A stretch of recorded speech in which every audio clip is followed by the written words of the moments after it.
Hi viewers. இன்னைக்கு August 19 Mahanadhi serial என்னாச்சுன்னு சொல்லி பார்க்கலாம்க்கு முன்னாடி சேனல் சப்ஸ்கிரைப் பண்ணாதவங்க மறக்காம சப்ஸ்கிரைப் பண்ணுங்க.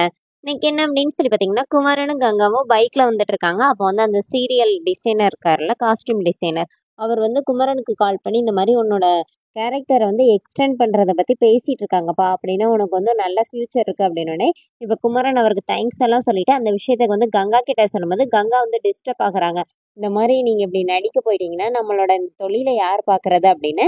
சரி பாத்துக்கலாம்னு சொல்லிட்டு ரெண்டு பேருமா கிளம்புறாங்க. இங்கே என்ன ஆகுது அப்படின்னு சொல்லி பாத்தீங்கன்னா, ராகினியும் அஜயும் வந்து கார்ல போயிட்டு இருக்காங்க. அப்போ வந்து ராகினி வந்து அஜயை திட்டிக்கிட்டே வராங்க. இந்த மாதிரி பாட்டிக்காண்டி தான் நான் உன் கூட கோயிலுக்கு வந்தேன், மற்றபடி எனக்கு ஆனா உன் கூட இருக்கிறதெல்லாம் இஷ்டமே இல்லை, எனக்கு வந்து காவேரியை தான் பழி வாங்கி ஆகணும், ஆனா நீ இந்த மாதிரி பண்ணிட்டு இருக்க அப்படின்னு சொல்லி திட்டிகிட்டே வந்துட்டே இருக்காங்க. அப்புறமா நான் உன்னை விட்டுட்டு போயிருவேன் அப்படின்னு இப்போ அஜய் எப்படி பாவமா மூஞ்சி வச்சுக்கிறாரு. அப்புறமா ராகினி என்ன சொல்றாங்கன்னா, இங்க பாரு, உன்னை விட்டேன்னா போக மாட்டேன், ஆனா அந்த காவேரியை வந்து எதனாச்சும் பண்ணாட்டி எனக்கு வந்து இதாக இருக்காது, அதுக்காண்டினாச்சும் நான் உன் கூட தான் இருப்பேன், நீ கட்டின தாலிக்கு அதுக்கப்புறம் தான் நான் மரியாதைலாம் கொடுப்பேன், ஆனா நீ உங்க அண்ணனுக்கு பயந்து மட்டும் இருக்காதனோடனே இப்ப அஜய் மறுபடியும் சோகமாயிறாரு. அவன் மூஞ்ச மட்டும் அப்படி வச்சுக்கோ அப்படின்னு சொல்லிட்டு ராகினி சொல்றாங்க. அப்போ வந்து அஜய் வந்து வெண்ணிலாவையும் அவங்க கூட ஒருத்தவங்க வருவாங்கல்ல, அவங்க ரெண்டு பேருமே பாக்குறாரு. அப்ப வெண்ணிலாவை பார்த்தோன்னே அப்படியே அதிர்ச்சி ஆகி காரை நிப்பாட்டிடுறாரு. அப்ப ராகினி கேக்குறாங்க, ஆமா எதனாச்சும் சொன்னா மட்டும் இப்படி ஷாக்காய் வண்டியை நிப்பாட்டிடணுன்னே, இல்ல இல்ல இப்ப ஒரு பொண்ணு போனாங்க பாத்தியானோடனே, யார் யார் அந்த பொண்ணு அப்படின்னு ராகினி கேக்குறாங்க.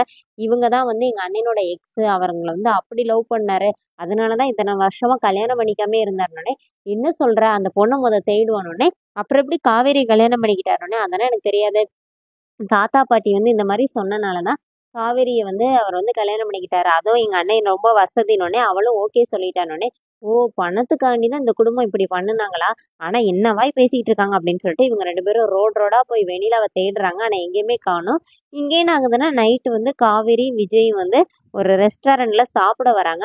அப்ப காவேரி வந்து அப்படியே சோகமாவே இருக்கிறாங்க. அப்ப விஜய் என்ன சொல்றாருன்னா, என்ன காவேரி, சியர போன வந்து சரியாக்குறதுக்கு தானே நான் இங்க கூட்டிட்டு வந்திருக்கேன், ஏன் நீ இந்த மாதிரி உட்காந்துருக்க அப்படின்னு.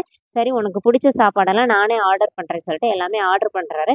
அப்படி காவேரி சோகமா இருக்கிறத பத்தி, என்ன காவேரி என்ன பிரச்சனை அப்படின்னு சொல்லி கேட்டுட்டே இருக்கிறாரு. அப்ப காவேரி மனசுக்குள்ள என்ன நினைக்கிறாங்கன்னா, நிவின் இவர்கிட்ட எதனாச்சும் சொல்லியிருப்பானோ, அதனாலதான் நம்மளை இங்க கூட்டிட்டு வந்திருப்பாரோ அப்படிங்கிற மாதிரி நினைக்கிறாங்க, நம்மளை வந்து சமாதானப்படுத்துறதுக்காக அப்படின்னு நினைக்கிறாங்க.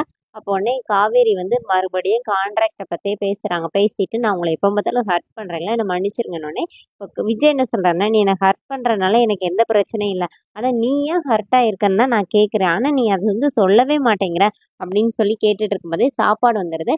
பாத்தியா உனக்கு பிடிச்சதெல்லாம் நான் எப்படி பார்த்து பார்த்து ஆர்டர் பண்ணியிருக்கேன், சாப்பிடு நல்லா இருக்கானோடனே இப்போ காவேரி என்ன கேட்குறாங்க, இது என்ன ஃபேர்வெல் பார்ட்டியா, நான் வந்து உங்களை விட்டுட்டு போகும்போது எதுவும் பிரச்சனை பண்ணிடக்கூடாதுன்னு சொல்லிட்டு இந்த மாதிரி எனக்கு வந்து சாப்பாடு வாங்கி தரீங்களா, நான் வந்து எந்த பிரச்சனையும் பண்ண மாட்டேன், ஸ்மூத்தா உங்களை விட்டுட்டு போயிடுவேன். இப்போ விஜய் வந்து அப்படியே பார்த்துட்டே இருக்கிறாரு.